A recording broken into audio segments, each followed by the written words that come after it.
You've heard of insulin resistance, but have you heard of leptin resistance? Leptin is another hormone that was actually discovered in the 90s, so it wasn't discovered that long ago, and you may know it as your satiety hormone, but leptin does so much more than that, and when we become leptin resistant, this oftentimes precedes or comes before insulin resistance.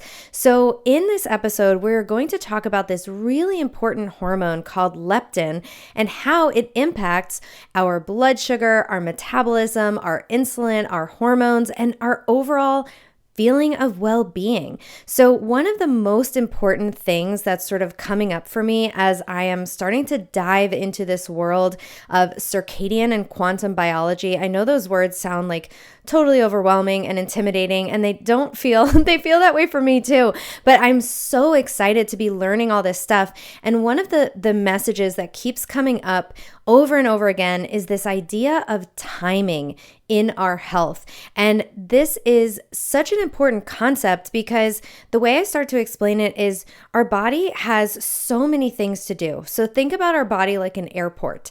And so if all the flights are leaving and going at the same time, it would be anarchy, it would be chaos, right? So we need to have a very specific order in which these flights are coming in, these flights are leaving, and for our bodies that they're doing certain things at certain times. And we as humans have lived for millions of years outside, and we are getting a lot of these inputs of what our bodies should be doing at what time through the direction of actually from light. And so light, it has this huge impact on our health. And it's like, Danny, I thought you were a blood sugar person. I thought you were going to be talking to us about what to eat and carbs and sugar and all this stuff. Yet here we are talking about light bulbs. And so I want you to go into this conversation with an open mind, because I think that what I have been learning, like I said, about this circadian and quantum stuff that has a lot to do with light and magnetism and frequencies and mitochondria, all these words that feel scary and overwhelming. I want you to give it a chance, just like you've already started learning about insulin and blood sugar. You've gotten that, and now you're comfortable with those worlds. But now we're going to start to incorporate some of these other principles in what I'm teaching and the guests that I'm bringing on here. And I hope that you find this information just as exciting and interesting as I do.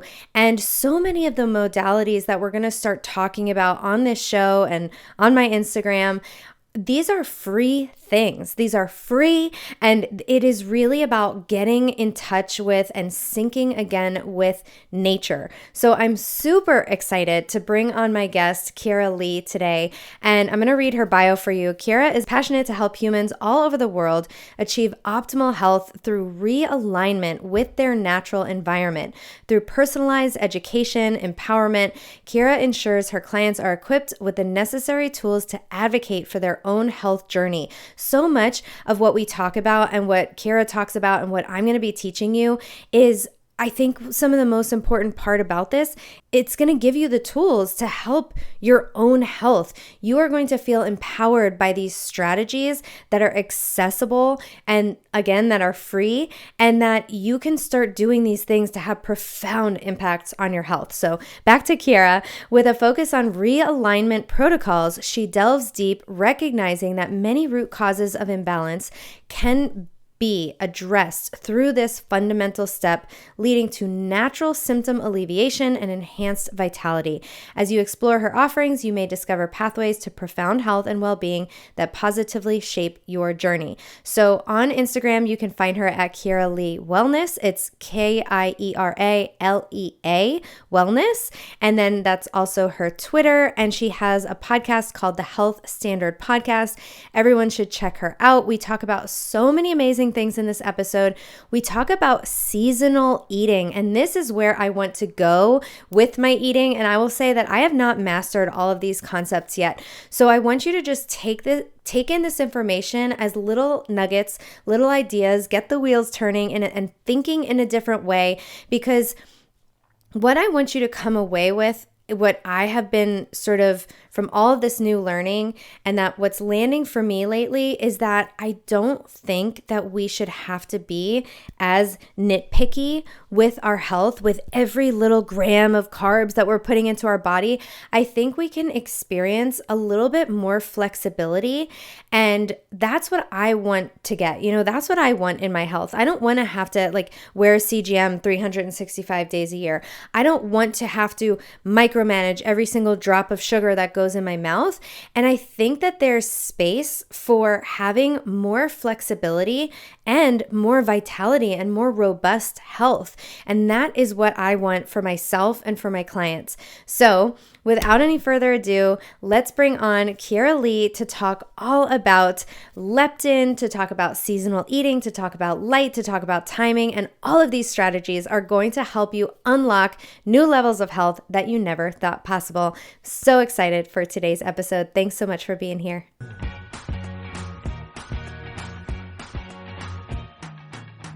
Okay, welcome back, friends, to another episode of the Unlock the Sugar Shackles podcast. I am super excited to bring on my guest today, Kiera Lea, because she talks all about quantum biology, circadian health, and these are topics that I've been just absolutely nerding out on lately, diving into and incorporating with my clients and with my students in blood sugar mastery. And I'm so grateful to have you here today on the podcast to share your expertise and your knowledge. Welcome. No problem. Thanks for having me. I'm really excited. Yeah. So I'd love to dive into your story. How did you find quantum biology? It feels like a very overwhelming, ultra scientific term. So maybe you could tell us a little bit about what quantum biology is and then how you started exploring this field. Yeah, of course. So I think I'll start with how I kind of found quantum biology. And so I was actually in university, and I'm from Australia, if you can't tell by my accent. And so I studied there for 5 years, and I was about to graduate. I went on from doing psychology to registered nursing, which I really loved, was very excited to graduate from. And then the whole COVID situation happened. At this time as well, I had just moved from the countryside into more of a city setting because I got a scholarship to study at a bigger university, and then they offered me a position to work there mentoring first year students. So I was really excited, and then I moved there and I got terribly sick. And so I never really suffered with health conditions before in my life. I grew up on a cattle farm, always outside, always in the sun, and being a health student and not being able to heal myself was super frustrating for me. And I kind of had this ego of, I know everything, I get such good grades, I'm the health girl, quote unquote, and I couldn't heal myself. And so I kind of started asking my professors and my lecturers, what do I do? I have vertigo, I've never had painful monthly cycles, now I'm crying every month. I had fibromyalgia, brain fog. It was just horrible. Couldn't remember anything that I was learning in university, and their advice was to go vegan. And so, so I went vegan, and to no surprise, my symptoms actually got worse. And so it was around this time that I was starting to come across some literature around circadian biology and why it was important and our environment. And so I was actually very lucky. I had a friend following me from the States for a very long time. I think we just met. He's an acupuncturist, so just following the same accounts. And one time I put on my story on Instagram, can someone please recommend a good naturopath in this city? And he messaged me and said, Kiera, look at what you've just done. You've completely changed your entire environment, and it's not your body that's broken. Your body is designed to heal. It's your environment that's broken. And so it kind of started there, and I was like, wow, this is so interesting. And I feel like when you talk to someone who's very passionate and that knows exactly what they're talking about, and that's so truthful, perhaps more truth than you've heard in your entire lifetime, it just resonates with your body, and it just resonates with your entire being, and you know that you've come across something big, and you know that you've come across something worth pursuing. And so I kind of made the decision then, which couldn't have come at a better time for me, because I had the decision to stay in registered nursing or to go and do something else. And so I decided to become a decentralized student of quantum biology, and this was in 2020. And so I kid you not, my whole room, my whole office was just like I was at university, except for I wasn't actually in an enrolled centralized system. And so I had blog posts over here, I had dictionaries over here, I had books over here, Robert O'Becker's work over here, things posted on my wall. And so I studied decentralized medicine for 3 years, which is quantum biology and circadian biology. And so if you're listening to this, you're probably wondering, what on earth is quantum and circadian biology? And so I can get into that next if you'd like. Yeah, please. Perfect. So I like to say, well, circadian health, if you don't know what that is, it's we have these mechanisms, these rhythms inside of our body that run on a 24-hour cycle if you're a man and a 28-day cycle if you're a woman. And this is all tied to our environment, and specifically our light environment. Other things can influence that too, like blood sugar and trauma, but it predominantly is the overarching determination of our circadian biology truly comes from our environment and those light cycles that are around us. And so with that in mind, we now know that our innate physiology, our health, as you will, is directly tied to the environment that we're in. And so I'll stop that there, and then I'll kind of go into quantum biology. And so quantum biology is the interconnection between biology and physics and quantum physics. And so it really is addressing the body from the most foundational scale. We're not looking at the body through a biochemical scale anymore, which is what Western medicine, allopathic medicine is derived from. We're really looking at the body from a quantum perspective of the most smallest particles in our body, so protons, neutrons, and electrons. And from that, we're looking at the charge of the body and how our body changes charge depending on the environment that we're in. And lo and behold, our body actually needs to have a specific charge to function optimally, and that our quantum, our circadian biology will always determine the biochemistry. And so it really is this foundational level of health that we've really forgotten has existed. And so as we've walked farther and farther from nature, from our natural environment that we evolved to be and to grow around over hundreds, billions of years, we've really just disconnected from the coupled system between our environment and us, which has ultimately led, in my opinion, and now in many others, the chronic disease pandemic that we're in today. Yeah, so well said. And when you said, when you're, that friend of yours said, you have removed yourself from this environment and your body is designed to heal, and you've put it in an environment where it can't heal right now. Like, it is causing disease, that you are so far from nature that things are starting to break down. It just is so powerful, because I feel like we're taught, and even in, I studied holistic nutrition. I'm like, we're really getting to the root, and people are healing with what I'm teaching them. And this is like beyond like that. That's like not the root cause even still. And so what you're talking about, going down to these like subatomic particles, protons, neutrons, and then like electrons, talking about mitochondria, these like tiny little aspects of our cells, it's even deeper than like, oh, what is our blood sugar doing?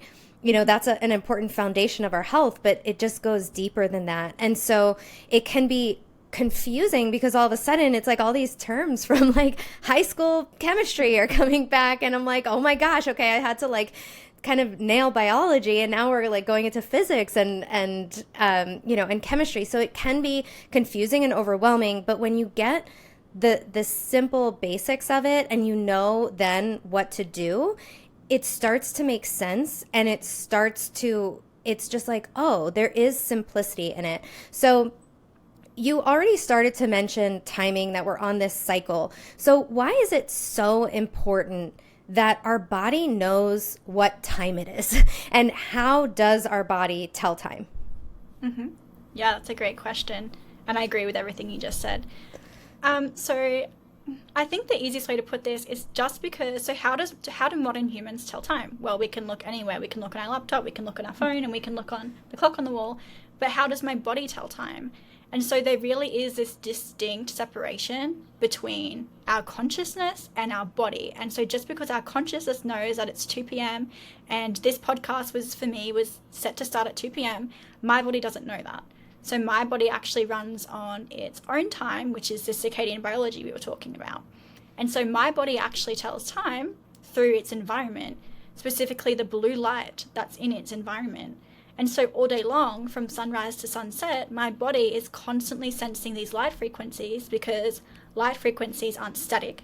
So in the morning, we don't see these different blends of UV, and we actually can't see UV or infrared, but these different blends of blue, violet, yellow coming from the sky, we just see illumination. But it truly is this different blend of frequencies that are shorter and higher in energy, and they're constantly always there, and they're shifting and changing. And so, for example, at sunrise, it's really high in red and infrared light frequencies, and turns out they do specific things for our body, like expand our metabolic water inside of our cell, ready to become structured for the day, and get our hormonal ball rolling, things like this. And so when I'm exposed to those frequencies, my eyes and my skin, because we have melanopsin receptors in our skin as well, senses this time and says, okay, this is the programmed frequencies that I have built into myself for billions of years. It's morning time. It's time for Kiera to get up, get her hormones rolling, get her water, her energy storage network rolling, ready for the day. And then as that next light frequency comes in, which is, well, there's tons of changes, but there's predominantly, the UVA rise, the UV rise in the set. That UVA rise comes in and says, okay, it's time for Kiera to liberate nitric oxide. It's time to get all of her blood, her oxygen flowing. And so light really is the key communicator to time in our body. And so you can probably start to see now why artificial lighting in our environment is probably not the best idea in terms of health. Yeah. So well said. So someone said this analogy one time, or this I don't know, this teaching illustration moment, and I really liked it, that inside of our skulls is very dark. And so we utilize the light from the sensors in our eyes and on our skin to be able to tell our body and our brain what time it is so it knows what to do. Because if we just all of a sudden at 2 p.m. just got a huge surge of melatonin and our cortisol went down and we both started sleeping in the middle of this podcast, it would be really inappropriate, right? Just as we don't want to get these huge surges of cortisol and stress hormones in the middle of the night that are waking us up, and that we're unable to fall asleep because we're so wired at night. I feel, and correct me if I'm wrong, that these are issues of timing, that the stimuli coming in, the environment that we're in, are telling our body to do inappropriate things at inappropriate times. And then maybe some processes don't end up happening at all because we didn't set up the environment to facilitate those things happening. So things like detoxification and different pathways that, melatonin is involved in. So you mentioned junk lighting and like artificial lighting. Just like there's artificial food, there's also artificial lighting, and it really has a negative effect, especially after sunset. So can you dive into that a little bit more and give us some examples and reasons of why this light is so negatively impacting our health, and especially when it comes to like blood sugar and hormones? Yeah, exactly. I think the key component, and lots of people talk about this, and it can get very messy on social media and things like this, but I think what people really need to understand is that life was rooted in darkness. And so if you believe in evolution, or if you believe in God, God said, let there be light, and there was light. Or if you believe in evolution, the new data says that single-celled bacteria were actually the first forms of life on Earth, and they actually resided in volcanoes deep in the ocean. And so when that bacteria, which was not surrounded by light, was able to make its way up into light, that's when it actually gained more consciousness, and it started to be able to function in ways that it couldn't function. And so it went from being a quiescent being, which means still and safe, to being something of life and something that was animated and could evolve into something bigger. And so the more light we have, the more consciousness we have. And so as these grew and they developed mechanisms to absorb more light, more electrons, it was able to gain consciousness. And I believe that's why we're here today. And so you can see that there is no light without dark. And so it's this coupled oscillation. I love the quote, to light a candle is to cast a shadow. And so that's really just saying that it's not just about adding life and light back into our life, but it's also about recognizing the importance of darkness, because that too is important. And so I think that's a really important concept to understand. But in terms of the question that you originally asked, cortisol and melatonin, so it turns out that blue light, which is the same light that comes from our artificial devices, our laptop and our phones and things like this, actually, one, it helps us tell time, but also it actually raises cortisol. So it causes a hormone, pathways to happen, and it raises cortisol, raises our blood glucose, all these things. And so that's great, because blue light's traditionally always available during the day, and it keeps us awake and keeps us motivated and moving and happy. But what happens when we introduce cortisol at nighttime via artificial blue light in our environment? we're really just raising cortisol when it's not needed to. Like, that's a time for rest and repair. We don't need to be having that surge of cortisol in a time where we're meant to be in rest and digest. And so it turns out that melatonin, the hormone that you spoke about before, everyone kind of knows that's a tablet you take to make you fall asleep, but our body actually makes it naturally for us. Speaking of which, it actually makes it in morning sunlight and then stores that to be released at nighttime. So one could argue that melatonin really is just stored AM light. But anyways, bit nerding out on this.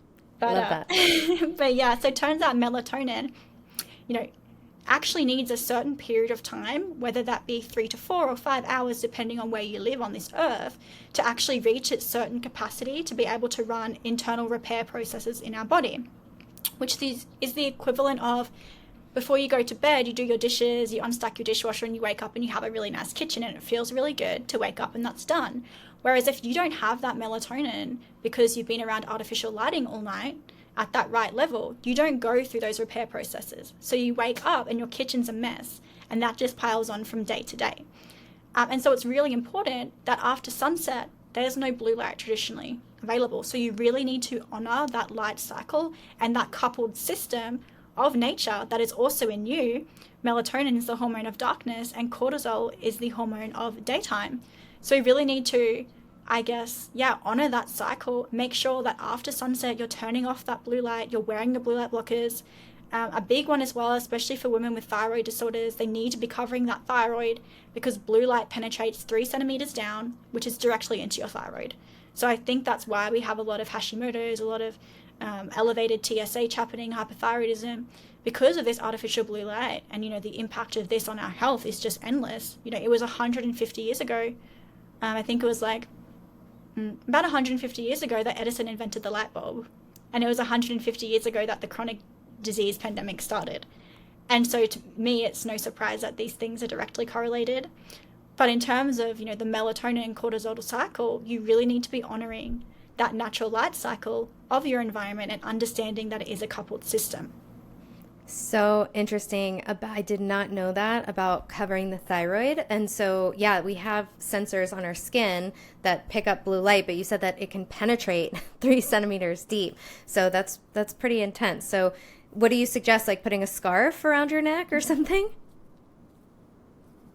Yeah, well, I see this microphone as black because it's reflecting black.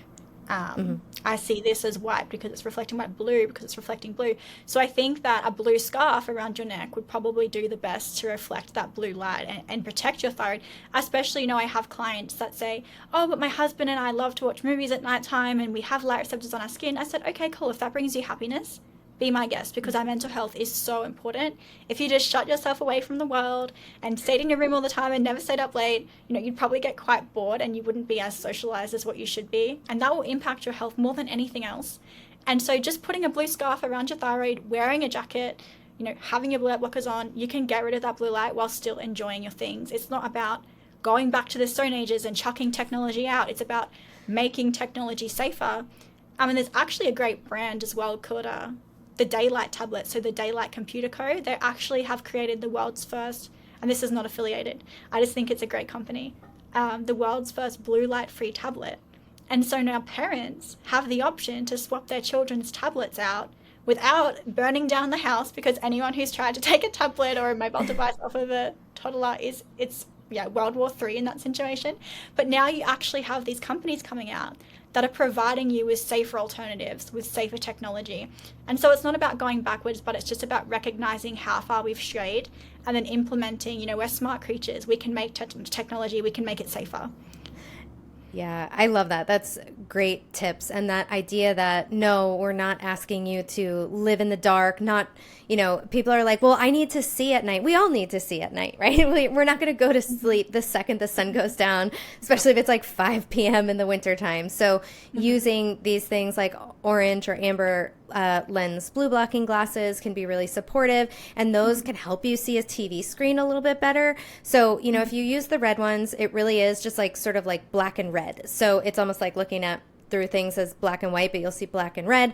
And so that is a little bit more challenging. You're not going to see as many details, but the orange ones are very doable. I have an orange light bulb that I turn on after the sun sets, and then about an hour before bed or more, I'll do a red light bulb and sort of turn off those other, orange lights in my environment. Is that something that you would recommend? What modifications, if any, would you make to that or add?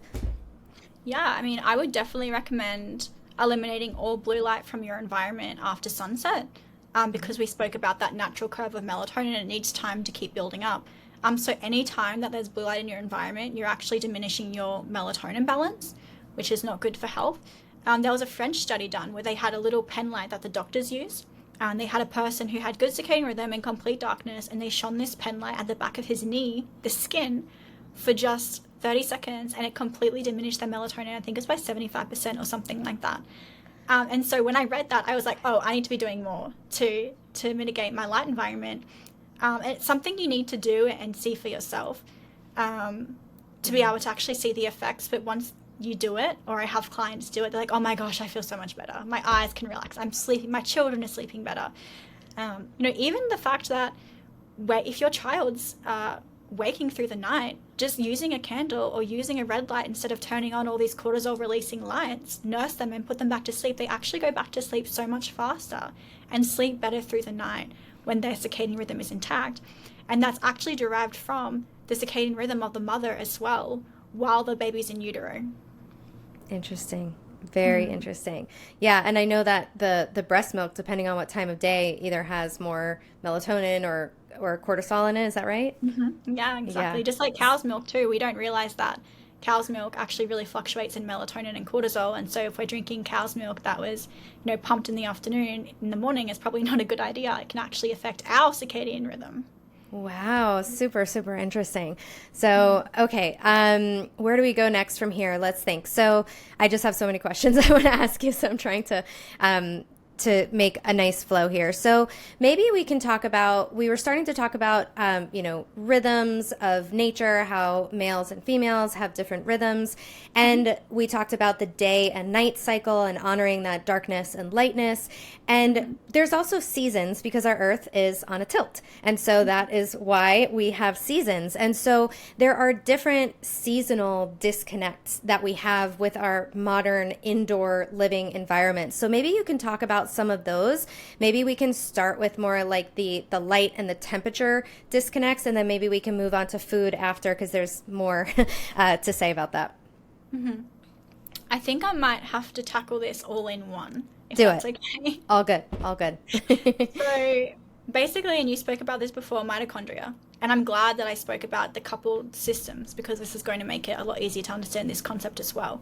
And so turns out it's not just the food in our mouth that dictates our metabolism. It's also the light we have on our skin, the temperature, the season that we're in, all of these things, right? The changes in the season really is a change in light, change in temperature, and then also the light determines what food can actually grow around you. So if we have high UV, so you live on the equator, or if you live with me in Australia, we have a ton of carbohydrates growing all year round. And so if something is growing under the same light that I am also growing under and I live under, this is a beautiful match. So this is like two pieces of the puzzle, me being one side and the food being the other. When it's local, when it's grown under the same light as you put them together and it's a beautiful fit, right? Now, this is why imported foods are so bad, because if I'm, in Wyoming in the middle of winter and I'm importing a banana from Australia to eat, that's actually completely different light code. So, and we need to stop seeing food as energy. It's actually information. So this light that's contained in that food, that's shone through our eyes, that's actually information to our body, which is dictating our hormones and how our metabolism runs. And so back to the seasons. So our mitochondria are electromagnetic sensors for our environment. The mitochondria actually used to be their own bacteria until they formed a symbiotic relationship with another cell, and then they became us, which is the cells that we see today. And so this mitochondria still has that innate sense to sense its environment and keep itself safe. And so what is it using? It's using input signals from our environment and what we put inside our body as well. And so this is light, temperature, and the food we put into our body as well. And so food is information.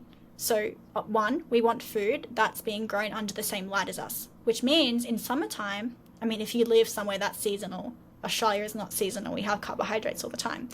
But let's say you live in America. During the summer, you want to be feasting on those carbohydrates, given that you're leptin sensitive. If you're not leptin sensitive, things are a bit different. But I guess across the board, speaking for simplicity, yeah, if it's summer, you can be eating carbohydrates.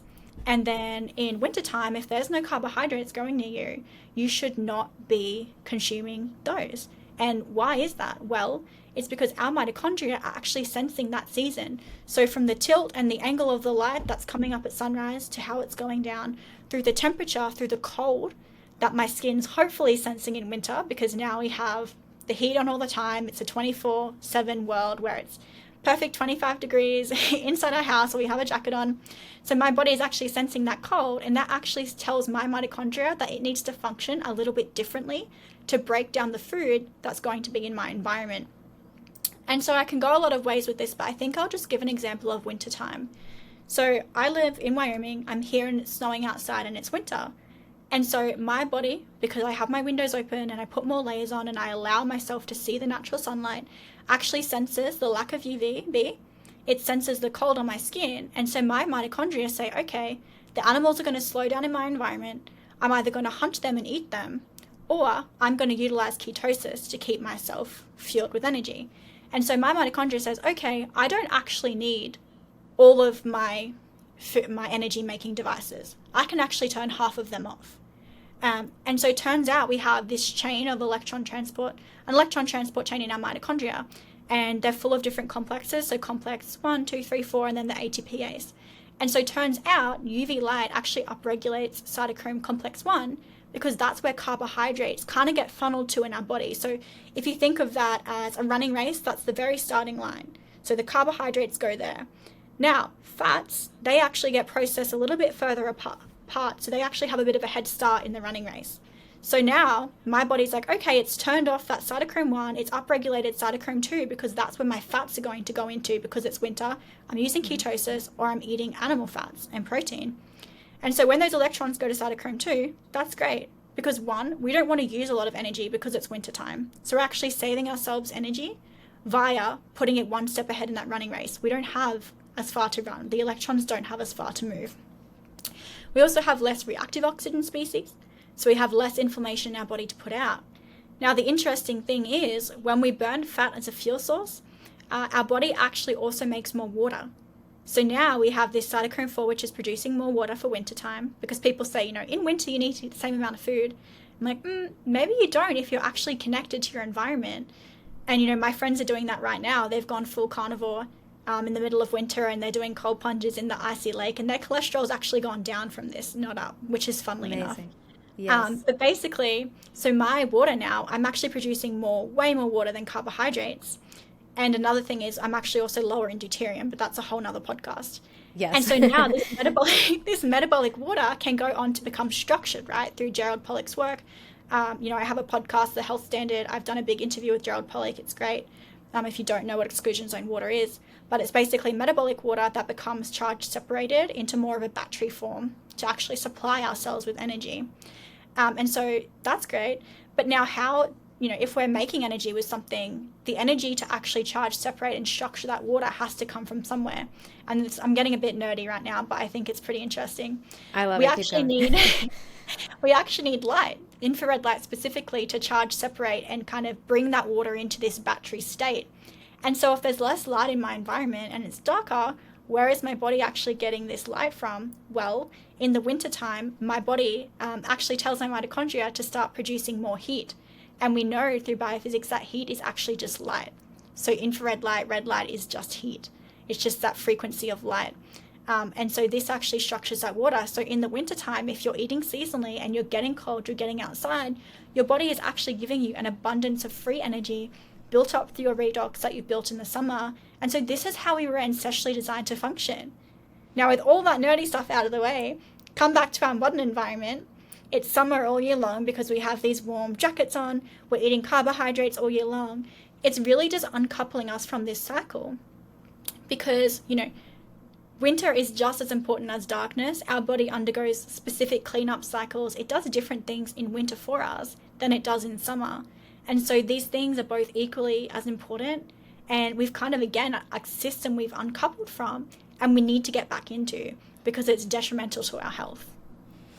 Amazing. That's such good information. And if you're a little confused about some of these things, just keep just keep listening because the concepts start to make sense. And so one of the things that you mentioned was so actually just like a couple takeaways that you said here, just from to distill some of this information.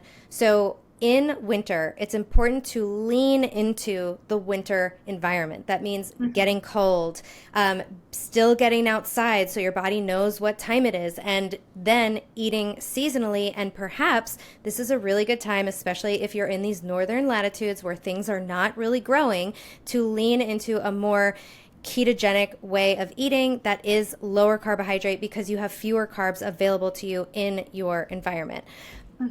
And this is helpful because it helps us not expend or waste as much energy. Is that right? Yeah, also the fact is that you're trying to force start your body. So if you're consuming carbohydrates, your mitochondria are not really designed to then move those electrons, right? Because food is just electrons at its basis.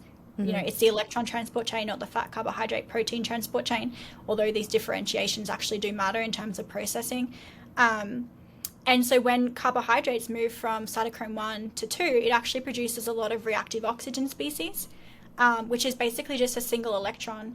And so this electron actually wants to be in pairs. And so it will grab another electron, either from the cytochrome itself, from your lipid bilayer, from anywhere in the cell, which will just start a cascade of inflammation, right? Which we don't want because we're not designed to handle that in winter.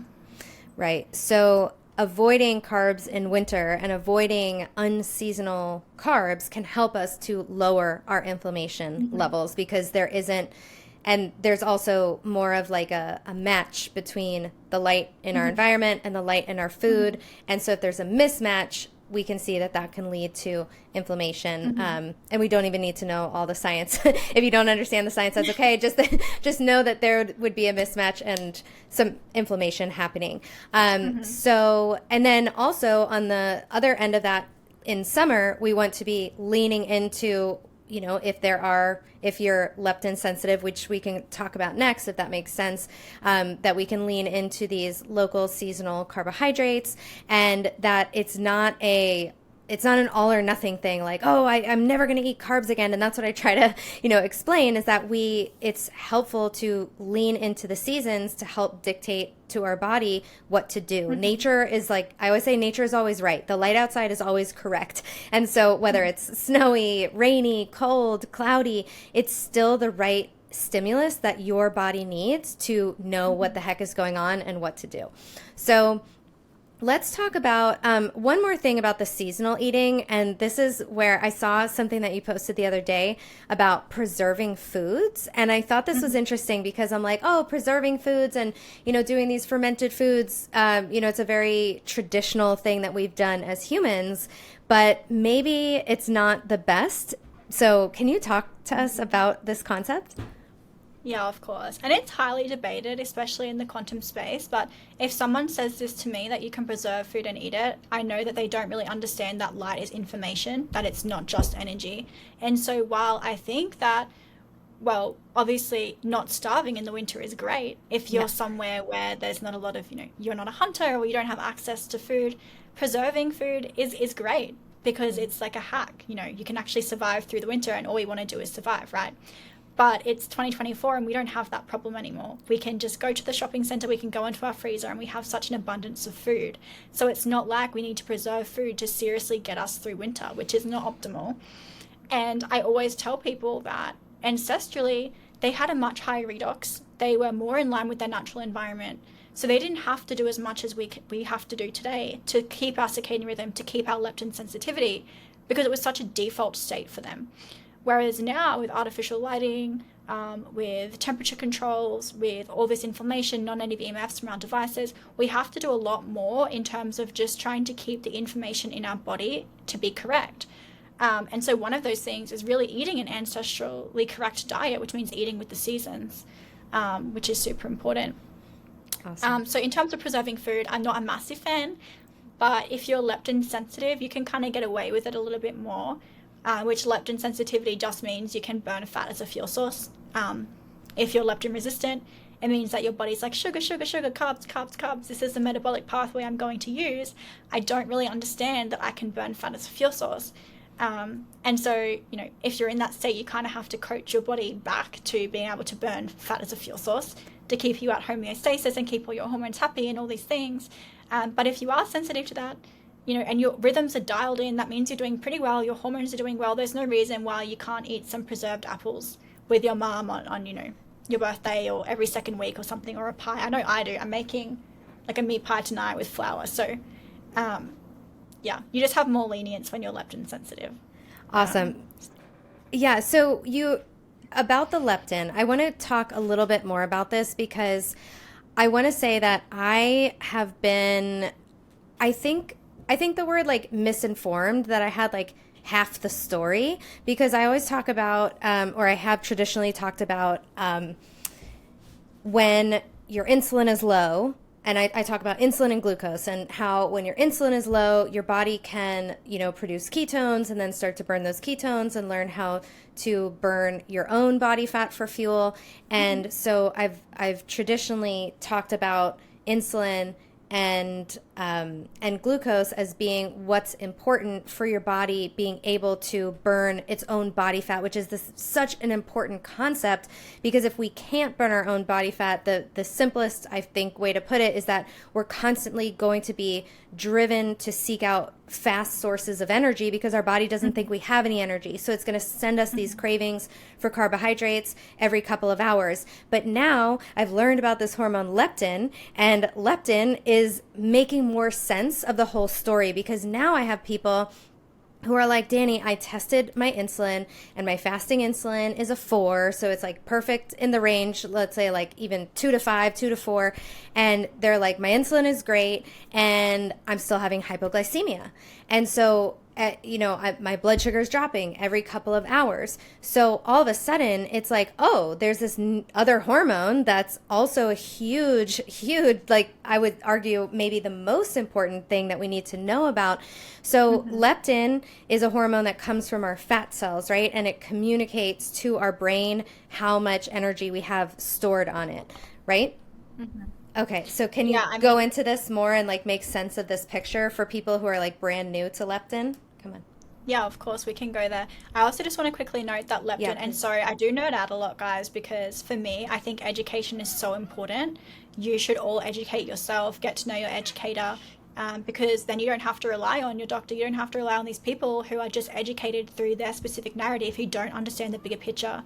And so you can take your power back, understand what's actually happening in your body, you know, understand what labs are being done, understand what hormones are being produced, what they do, so that you actually can bring that health back into your family and regulate your health yourself. I feel like, you know, I'm a big advocate for decentralized healthcare, because the centralized system is just kind of built in a hierarchy, and we're taught that, you know, health is something that you can't understand, it's too hard, you need to go to your doctor. But they're just all educated from the same textbooks, right? They're all educated from the same textbooks that I was. And so you really need someone that's continually asked why. Oh, apoptosis and autophagy don't work, and that's why we get cancer. Oh, why don't they work? Oh, we have no idea. Well, now we actually know that it's the blue light after sunset ruins your melatonin and stops apoptosis and autophagy. And so I really encourage you to actually try and listen and learn this stuff for yourself, because it's not rocket science. You can learn and you can heal through a natural environment. And yeah, so I just wanted to give that disclaimer there. But leptin is so important. Like leptin even controls what cells are used for implementation in pregnancy. So leptin really is our master hormone. It controls every other hormone in our body. If you don't have leptin sensitivity, I guarantee you that every other hormone is not going to be functioning optimally. And so what the hell is leptin? Leptin's a hormone that's secreted by our white fat cells. So the more white fat that you have, the more leptin you're going to have. And so basically our brain is restricted by skull size now. And so it can't do all the jobs. It can't keep track of everything happening in your body. And so it's kind of delegated energy homeostasis to leptin. And so leptin's job is to gather all the information, how much white fat we have in our body, and then communicate this to our brain. And for me, this happens at 10 o'clock at night. And so when I go to bed, leptin docks to my hypothalamus and it says, hey, Kiera's brain, Kiera ate 10 bagels today and, 7 pancakes. She has so much energy, so much information on her body. She doesn't need any more.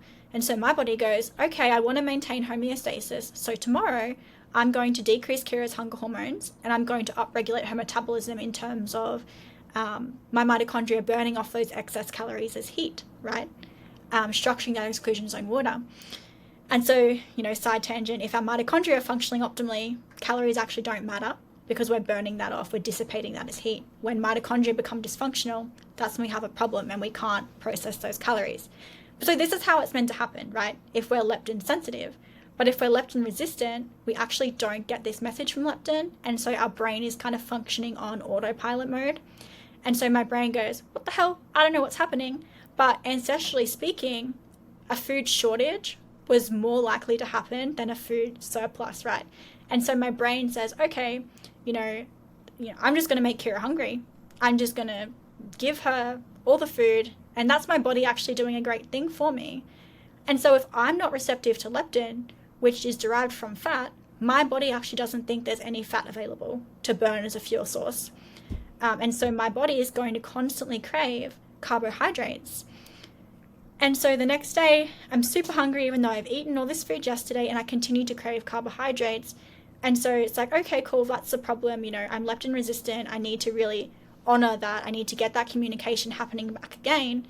And so why do we become leptin resistant? And well, it's because of our modern environment. And so for so long, we thought that it was the food that we put into our mouth that increased our insulin.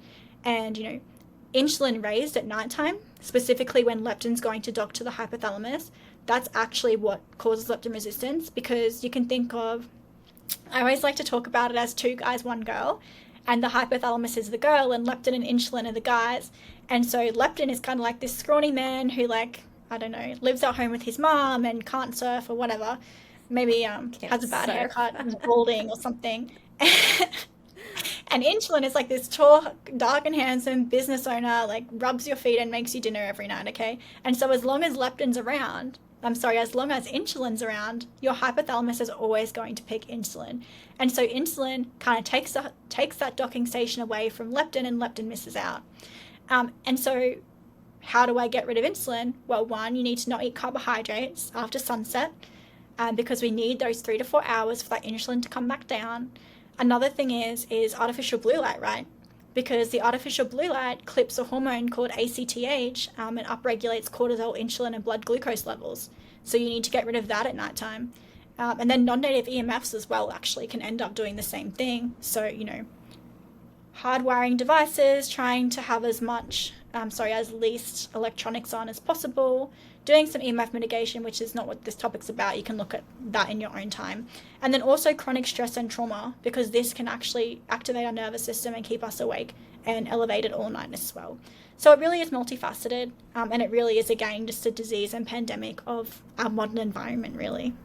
Yeah, that was so beautifully said, and thank you for that really sound explanation of, I love the analogy with the guys that insulin is going to win every time, and that we need to reduce carbohydrates, especially in the evening time, with enough, if you are going to eat them in the evening, small amounts well before you go to sleep. And I always say when the sun goes down, insulin clocks out, because it's like, if I eat carbs, oh my gosh, my cat's on my lap, I'm petting him and I have hair everywhere. I saw before, so cute. Yeah. And so if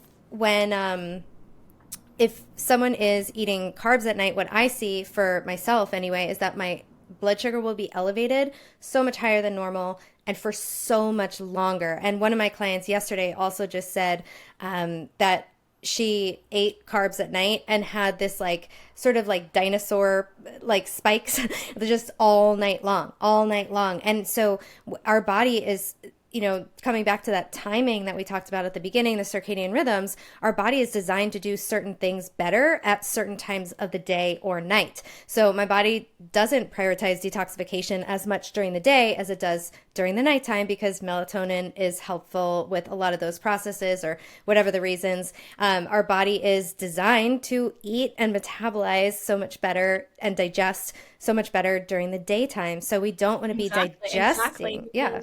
Well, even the UV light, eating outside under UV light, that's actually going to help with carbohydrate metabolism, and you're not going to see that blood sugar spike. which is again UV light, carbohydrates, summertime. Yeah. Amazing. So I love that. So much cat hair just sticking to my face. You can't see it. It's okay. It's itching me. That's copper. It's spring here, and so it just got warm, and so there's shedding happening. So see, seasonal changes for the cats as well. There we go. I was stuck in my lip gloss. Okay, so all right, where to next? Definitely not cat hair. So leptin. That's super helpful. So you mentioned something a couple of times that I do not have a good understanding of, and this is redox. What does redox mean? Why is it important? And it sounds very complicated, so I'm sure you can help us understand this. Yeah, I seem to be the girl that kind of breaks down these topics for people, even though you're probably listening to me and you're like, what is this girl talking about? This actually is simple terminology, believe it or not. Yes. But yeah, so redox before you detox is the saying. Okay. You don't actually need a green juice to put your body through detox. You actually just need to give yourself nourishment.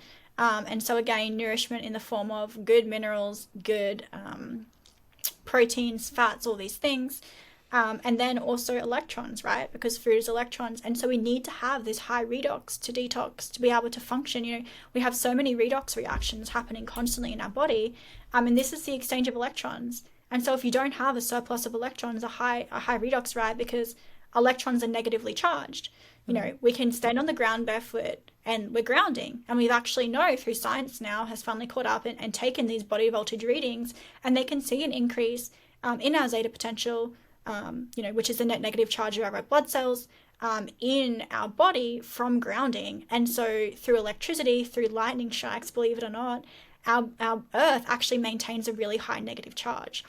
And so every time that you have two conductive elements, in this example, it's us and the ground, and you put them together, the electrons will always flow from the most capacity to the least. And so it's constantly filling us up and replenishing us, right? And ancestrally speaking, we were always connected to the ground, even leather shoes, which are very ancestral. Animal skins, that's still conductive, so we can still ground through that. And in today, I guess we can still ground through wool socks. So it's kind of like the same thing in the cold. Good hack. But yeah, what was I saying? Yeah, redox. Redox. So we need to have redox, and redox essentially is a high negative charge. So we need to be eating electron-dense foods, and we also need to be, I guess, grounding and connecting to these free energy sources, right? Connecting to sunlight, connecting to the ground, connecting to our environment. Now, in our modern environment, modern technology and things like this is electron stealers. So it'll really lower your redox. So we just want to make sure that we're upping our redox through good food, electron-dense food like DHA and omega-3 fatty acid found in fish, through grounding, through getting in sunlight, harvesting those photons, to really ensure that our redox, we're gaining more redox than we are losing it through our modern environment. And so when we have a high net negative charge, our body's, you know, really happy, it's able to put out inflammation. If you have any form of systemic inflammation, that actually means that your body is lacking in electrons systemically. So that means that you need to connect to your environment. Another thing, you know, that we can relate to the cardiovascular pandemic that's happening at the moment is, you know, the zeta potential is the net negative charge of our red blood cells. And so when things are negative and negative, they repel each other. And so all our blood cells, if we have a high redox, right, high electrons, high negative charge, they're actually all flowing smoothly and we don't have blood clots. But then when our redox drops, they actually start to coagulate and come together. And so, you know, grounding, eating electron-dense foods is a great way to bypass that pandemic. That's so helpful, so well explained, and it's helping me put together more of these pieces. And so, again, takeaways, if you're inflamed, or if, you know, which is like any chronic inflammatory disease, like Exactly. any Because people issue. don't even know what inflammation is. They're like, No. what is inflammation? It's actually a lack of electrons in your body. That is so, it's such like, it makes so much more sense looking at it like this. And then I love that analogy that in nature, when things are losing energy, they start to expand, right? So like a dying star will start to expand in space, and like like an ankle that it will start to swell. When someone is gaining body fat, they are losing energy, right? Can you explain that more?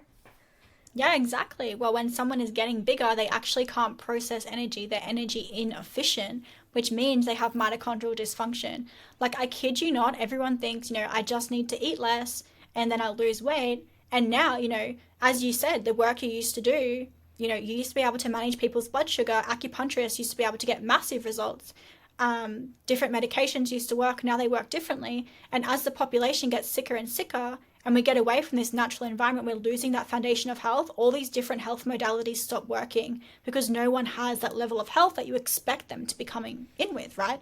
And they go back to that same environment that makes them sick. And so if something gets bigger, if you hurt your ankle, it swells. When someone dies of heart disease, I saw this in anatomy class, it gets bigger, it swells. And so it really is an energy deficit standpoint.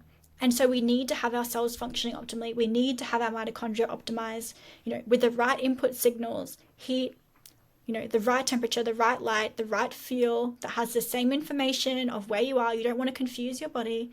You want to be tunneling those electrons and moving those electrons efficiently. When your mitochondria are functioning optimally and you have leptin sensitivity, you're actually dissipating all these free calories as heat, which is just storing energy in your body. This is why athletes and men, they tend to run hot. My boyfriend is his mitochondria are just so healthy because he's constantly jumping in the lake in winter. He's eating fat as a fuel source and he's running, he probably eats 8,000 calories a day and he never ever puts on weight ever. I don't know how he eats so much, 2 pounds of beef for one meal. Yeah, plus eggs, Oh two my ham gosh. hocks and mashed potato. I'm like, how? Where is it going? You literally are 11% body fat. Where is it going? And it's Wow. because, and he's always so hot, and it's actually because his mitochondria are dissipating that heat. And we all laugh about how men are more sensitive to the hot shower, and women are, they love it to be hot, and that really comes back to our physiology, to our leptin. Women have more leptin than men. Hmm. It just makes so much sense when you look at it from this standpoint. Yeah, that's so good. So, okay, you touched on grounding, and grounding is a source of electrons from the earth. And just super quickly, how can we ground? A lot of people have questions about this. Do I have to stand? Do I have to use my feet? Can I use my hands? What surfaces are conductive? Let's go through that real Mhm. quick. Yeah, so in terms of actually gaining redox, gaining electrons into your body, you need to be touching it for a long period of time. So usually about 30 minutes Hmm. is good each day. So, if it's snow on the ground, you can melt that with some water. You kind of need to be standing on the grass. You can also ground on cement, but you can't ground on asphalt, so the road. Obviously, cement is not as effective, but it is good. So there's one thing is to ground, and you want to do that as long as possible to get that redox, to get those electrons. And you can use your hands. The saying is 4 feet on the ground, meaning 2 hands, 2 feet, facing the sunset every morning. You know, so you can get that exclusion zone water production whilst you're grabbing those electrons. Beautiful combination. But grounding also does something else for us. So just from indoor living, like right now, or maybe not, I don't think that the power's on in the house. But we actually build up an AC charge just from AC electricity on our body. And so That's whether it's alternating actually, current. yeah. And Hmm. so whether we actually this affects us on a cellular level or it just kind of builds up on our skin, we don't know yet. But if you can get that off, it's probably a good thing. So anytime you touch the ground or you even just touch a tree, it's the speed of light for 1 second, you're actually able to offload all that AC charge onto the ground. And so, I have this client who just runs out and touches the tree every 30 minutes because she works on a computer all day doing podcasting. Um, I love and so, that. touching the tree, touching the ground, even just instantaneously can get rid of that AC charge. And then obviously building redox, you just want to be bare feet on the earth as much as possible. Awesome. That's super helpful. And then, so you mentioned grass, cement or concrete. We could do stone, natural bodies of water. Even when Mm-hmm. the water is running, because all the, even city water needs to be grounded, you can put your hands under that and that's grounding too. So that's pretty cool because you can get that inside your house. So, a hot shower, you get the infrared heat and you get the grounding from the water. So, I feel like we feel so much better after a shower. And I don't think it's only because now we're clean. I think it's because of we're getting the Mm-hmm. infrared and we're getting that, the electrons and all that from the earth. So I think that's super Mm-hmm. cool too. So The last thing I wanted to talk about, if we have time for more, I know that we can Yeah, add of more, course. but No, go um, ahead. I'm having okay, fun I with wanted to this. talk about two more things then. I want to talk about easy water and I want to talk about non-native EMFs. So, which one do you want to start with? Let's go with easy water because we've kind of covered it already. Okay, so basically, a lot of people think we talked about. A lot of people think of hydration as like making sure you're getting 8 glasses of water in a day. And so, Hmm. can you dispel that myth for us that hydration is not about these 8 glasses of water? And what do we need to know about the water inside our body and how to actually become hydrated? Yeah, of course. I'll try and keep it very high level Okay. for everyone. But basically, the water that's in our body isn't just like the water that comes out of a tap. It's actually in a different state. So it's not a gas, liquid, or solid. It's this fourth phase water. Well, it can be actually just like tap water, but it can also not be. And so we have metabolic water, which is produced by our cells, by our mitochondria, and this kind of covers all surfaces of our body, right? So that's, if you have lots of water in your body, you're hydrated. But if your mitochondria are dysfunctional and they're not working properly, we're actually not going to produce this exclusion zone water. Also, we've been so focused on just hydrating the cell, but not hydrating the mitochondria. And Hmm. so, knowing that the mitochondria actually originated in salt water, they actually love to be surrounded by salt water, and that's actually how they absorb water and they become hydrated. And so, it's really important that you're using things like I love Celtic salt, just dried ocean water, to actually ensure that we are properly hydrated, that our mitochondria, which are the most important part, they still are the powerhouse of the cell, just ATP is not the main fuel source. Um, we want them to be hydrated and happy. And so you really need to be adding Celtic salt, adding, I love hypertonic minerals into your diet to ensure you're hydrated. Just because we drink 2 liters of water doesn't mean we're hydrated. Like, what? We know those people that are like, oh, they need to go to the bathroom all the time. I'm like, well, you're not absorbing your water. Like, that's Mhm. why. Why are you not absorbing it? And so, what water are we drinking as well? Are we drinking tap water with chemicals and fluoride and arsenic and leftover medications in there? The bigger city you live in, the more contaminated your water is going to be because the filtration system doesn't actually work as good, the more contaminants it has in it. And so I don't know about you guys, but like, I don't really want to be drinking recycled toilet water that has all the excess, medications that people have been taking like in it. I don't think that residue should be in my drinking water, like at all. Yeah. And so drinking natural spring water, which you have to source yourself. I know in America you guys have like a lot of natural springs, which is really cool. You can usually do a Google search and go pick up some. Lots of good co-ops here. Or you can just buy spring water from a store, Hmm. right? Or if you really need to use tap water, you can use a reverse osmosis system, but then you just need to remineralize your water because it doesn't have those natural minerals in it. And so one, you need to make sure that you're drinking good water. You're drinking water that's coherent, and I can talk about water for hours, but we'll keep it high level. So one, drinking good water. Two, absorbing that water through having good minerals, things like this. And then you want to be moving. You want to have, a good fascia network. You don't want to be so stagnant. If you have back pain here and here, it actually means that those parts of your fascia are very dehydrated, right? And Mm. so doing things like myofascial release, stretching. I'm not a big fan of overstretching. I'm a big like primal movement like advocate Yeah. for several reasons, but like stretching, just moving, like moving without any intention, just moving the way that your body feels like it needs to move is very hydrating for you and can help move that water throughout your body. And so all of that said, you need to make sure that your mitochondria are functioning optimally so that you can produce water, and then being around light so you can then transform that water that your body's, you've done all this hard work getting the right water, getting the minerals, you want to make the most of it. And so ensuring you have a good light environment really is able to transform this metabolic water into this battery formed water.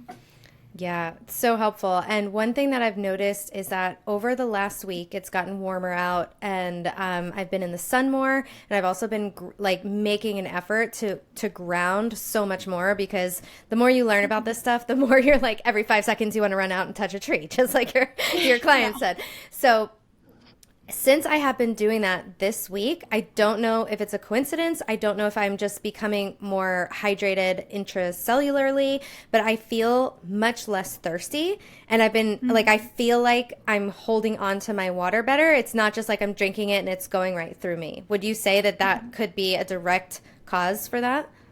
Yeah, definitely, definitely. You're retaining that water. You are properly hydrated, right? Because I don't know if anyone's followed the work of Veda Roston. She Yes, I shows that love you can Veda. actually, I know, amazing, right? Yes. You can actually have a relationship with water, and that water actually stores memory. So if you think of water as memory and water as being like your best friend, I guess, that you tell everything to, you kind of want to have a relationship and keep your water around, right? You want to keep it in your body because it's going to form coherence in your body. And you know, I'm not going to go into it, but it's just super, super important for many reasons. And so there's just more benefits. Like, you know, you don't have to drink as much water, which I don't know, maybe it's time consuming or something, but there's other benefits to actually holding on to your water as well. Love that. And so, one of the things that really dehydrates us is non native EMFs. So, can you talk Mm-hmm.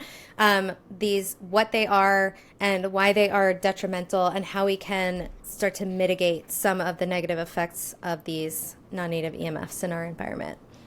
Yeah, exactly. I'm going to keep it really high level, and my boyfriend will probably have a meltdown if he hears this because he has a master's of electrical engineering and he specializes in EMFs. Um, but just I guess to keep it high level, we have light around us, right? And so if we think of a spectrum, right, and the spectrum being a light spectrum of our universe. So all the light that's produced on our Earth is like here, right? Hmm. A and B.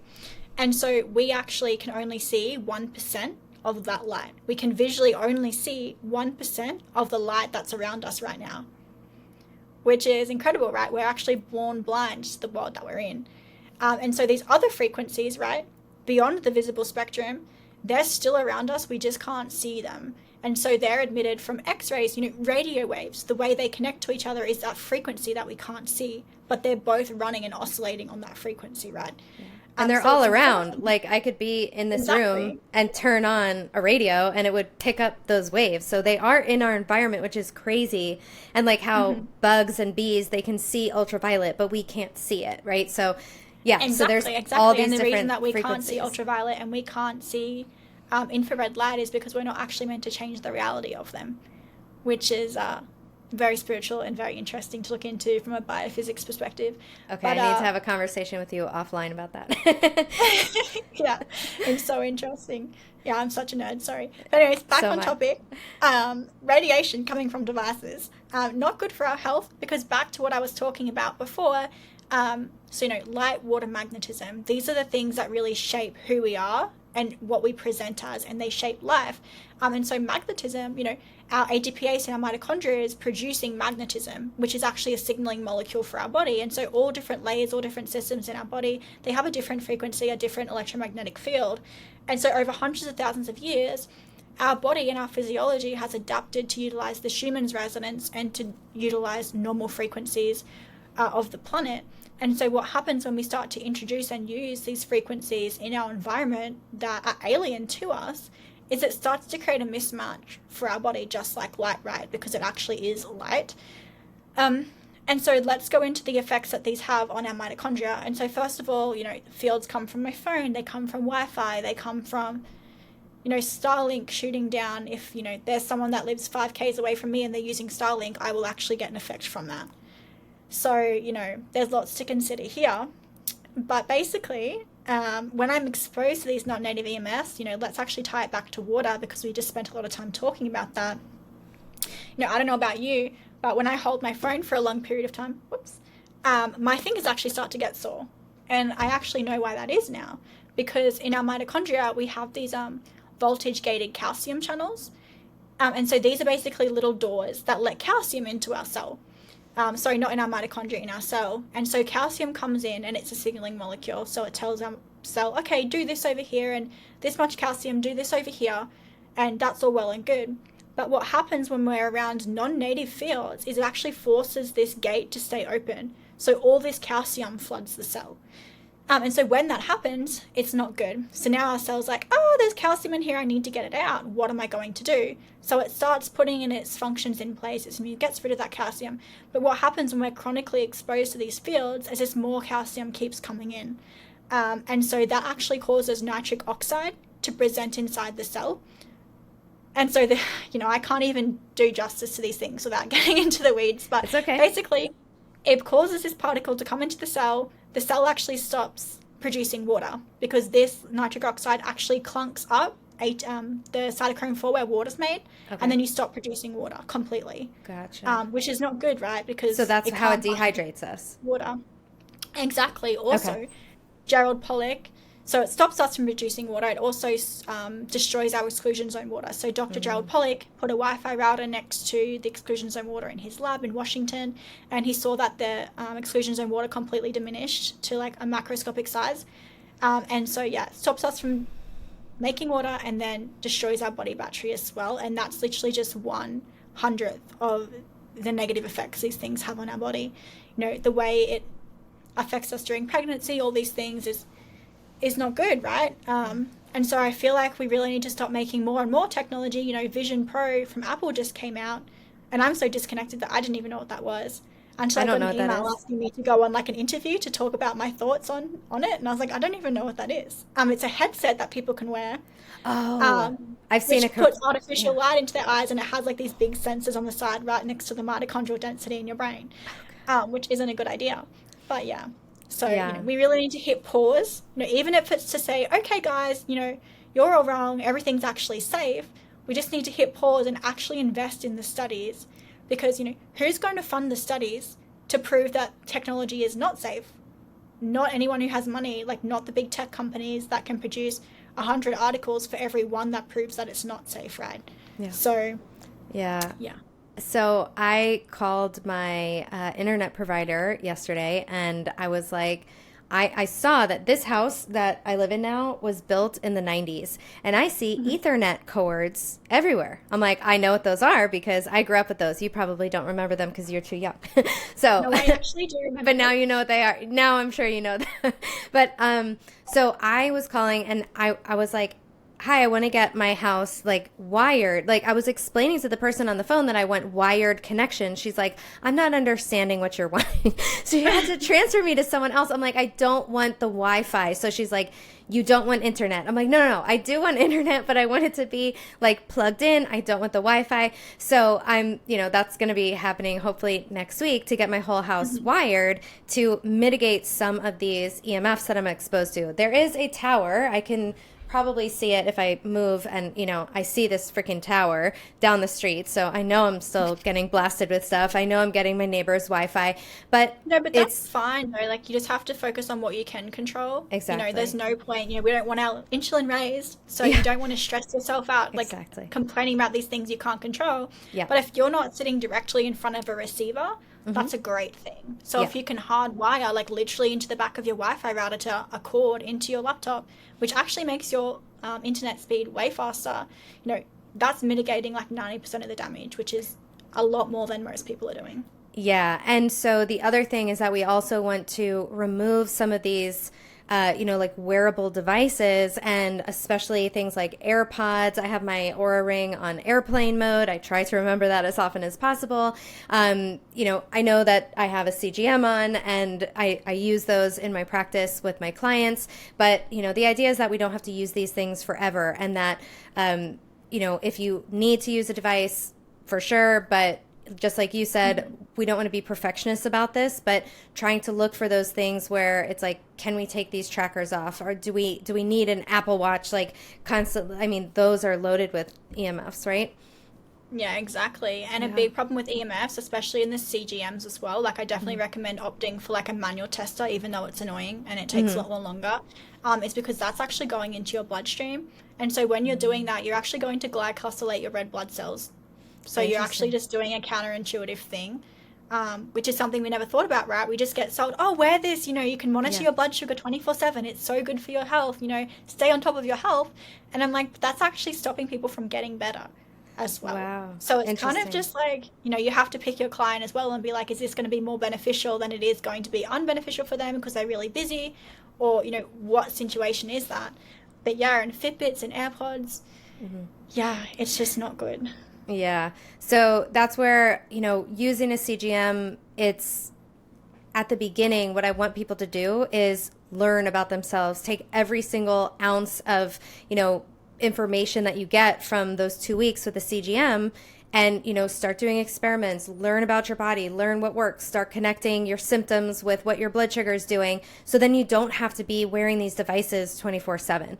And yeah, so it's, again, we don't want to, just like you said, don't be stressing about these things. Like, it's like if you are saying, okay, this device, like the benefits at this moment are going to outweigh the negatives, do it. Like you walk outside, you're downtown in a city where we cannot escape modern society. But that idea that you said, like with the iPads that don't have blue light, turning our phone screens so they are red, all of these things, every little bit can help, and that we don't want to let perfection be the enemy of the good. We don't want to, consistency over time is going to be better than trying to be perfect, because it's not going to last, right? So thank you so much for all of this amazing information. I love to nerd out on this stuff as well. Where can people find you if they want to learn more and learn more about what you're putting out there? Yeah, of course. And so I have an Instagram account called Kiera, Kiera Lea, Lea Wellness. You can follow me there. I also have an active Twitter. I have a podcast called The Health Standard. And yeah, I'm just constantly putting out more information. There's links to all my resources and everything on there. So definitely send me a message. Say hey if you're a new follower. I love connecting with everyone. Awesome. Yeah. And so we will link all of that in the show notes. Thanks so much for taking the time to be on here today. And I learned a lot. Not a problem. It was a pleasure.